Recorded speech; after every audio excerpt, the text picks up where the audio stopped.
Selamat pagi saudara yang dikasihi Tuhan. Kita jumpa lagi dalam renungan pagi GPD Bethesda Makassar. Pagi ini saya akan baca dari Kisah Rasul pasal 4 ayat 12. Firman Tuhan berkata sebagai berikut.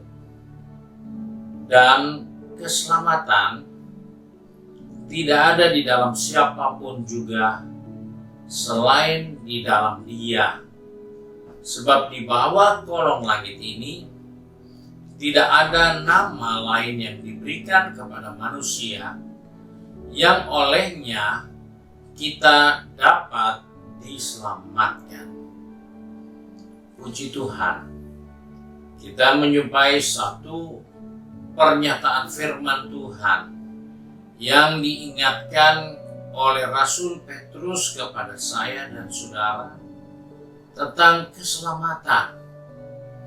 Bahwa di dalam kehidupan ini, dalam kehidupan sebagai umat manusia, kita sangat menjunjung tinggi keselamatan. Baik dalam bekerja, keselamatan kerja diutamakan. Baik dalam segala macam usaha yang kita akan perbuat, kita akan berusaha supaya usaha ini selamat dari kerugian. Upaya kita selamat dari hal yang tidak menyenangkan. Semua upaya yang kita kerjakan selalu berhubungan dengan keselamatan.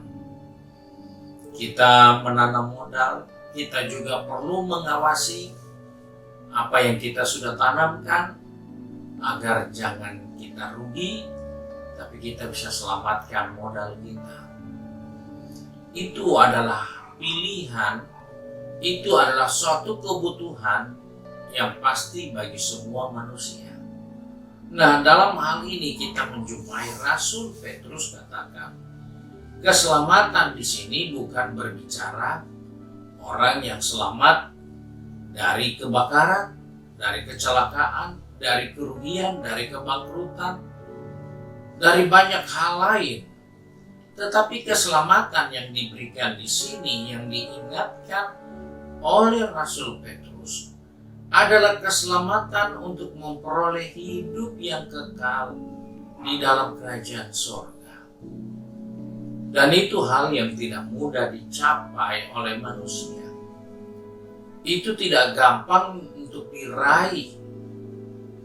Karena itu Tuhan tahu bahwa di bawah kolong langit ini tidak ada manusia yang bisa pergi ke surga. Selain orang yang dari surga yang turun ke dunia ini untuk menuntun kita pergi ke surga. Oleh sebab itu, di dalam Injil Matius pasal yang pertama ayat 21 telah dikatakan seperti ini.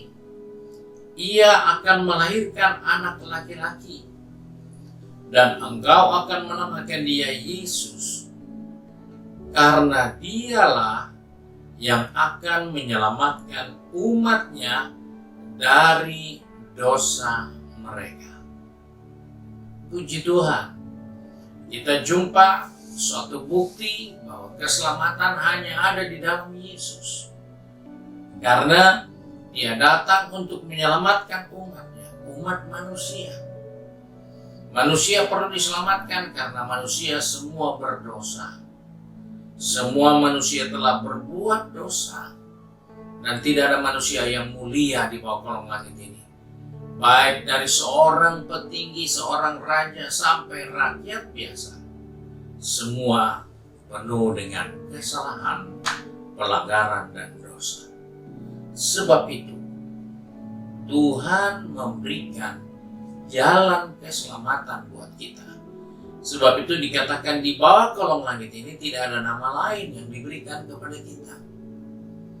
Tidak ada satu kekuatan apapun.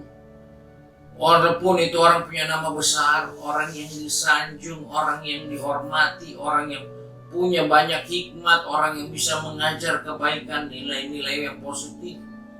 Tapi orang itu pun tidak bisa selamat kalau tidak dibawa oleh pengakuan bahwa Yesus Kristus itulah yang memberi keselamatan bagi manusia.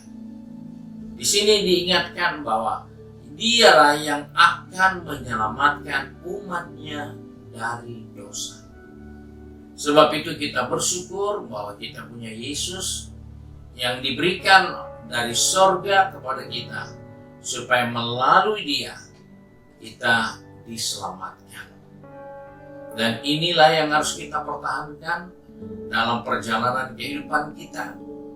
Karena di bawah kolong langit ini, siapapun dia tidak akan pernah bisa membawa kita kepada keselamatan di dalam kehidupan yang kekal di surga. Hanya Yesus. Sebab itu kita diingatkan pagi hari ini, hanya Dialah keselamatan itu. Karena Dia diberikan bagi kita untuk menyelamatkan kita dari dosa-dosa kita. Sebab itu terimalah Dia, percayalah kepadanya, maka engkau akan memperoleh kehidupan yang kekal. Karena Dia diberikan kepada kita untuk menghapus dan mengampuni dosa kesalahan kita. Puji Tuhan, Tuhan Yesus memberkati kita. Mari kita satu dalam doa. Kembali kami datang kepada Bapa di surga dengan mengucap syukur. Karena pagi hari ini Tuhan telah mengingatkan kepada kami bahwa Engkau telah memberikan sesuatu yang penting bagi kami, yaitu Yesus, sehingga di dalam namanya semua manusia akan memperoleh keselamatan. Sebab di bawah kolong langit ini tidak ada nama yang dapat memberi manusia selamat selain di dalam nama Tuhan Yesus Kristus. Sebab itu Bapa, tolong anak-anakmu yang sudah pergi bekerja, berbisnis, studi, maupun sudah sibuk dengan kegiatan rumah tangga masing-masing, Tuhan ingatkan kepada kami bahwa kami selamat hanya karena Yesus. Kami selamat karena kami percaya dan menerima Dia sebagai Tuhan dan Juru Selamat. Sebab itu tolong anak-anakmu, pegang tangan kami, atur langkah kaki kami, supaya kami tidak melupakan keselamatan yang Engkau berikan bagi kami melalui iman kepada Yesus Kristus. Terima kasih ya Bapa. Kau tolong anak-anakmu yang sudah pergi bekerja, bisnis, studi, maupun sibuk dengan kegiatan rumah masing-masing, untuk terus berharap bersandar kepadamu, karena keselamatan hanya ada padamu Tuhan. Terima kasih Bapa. Kami bersyukur dan berdoa di dalam berkat nama Tuhan Yesus Kristus, Juru Selamat kami. Haleluya. Amin. Puji Tuhan. Tuhan Yesus memberkati kita dan selamat pagi.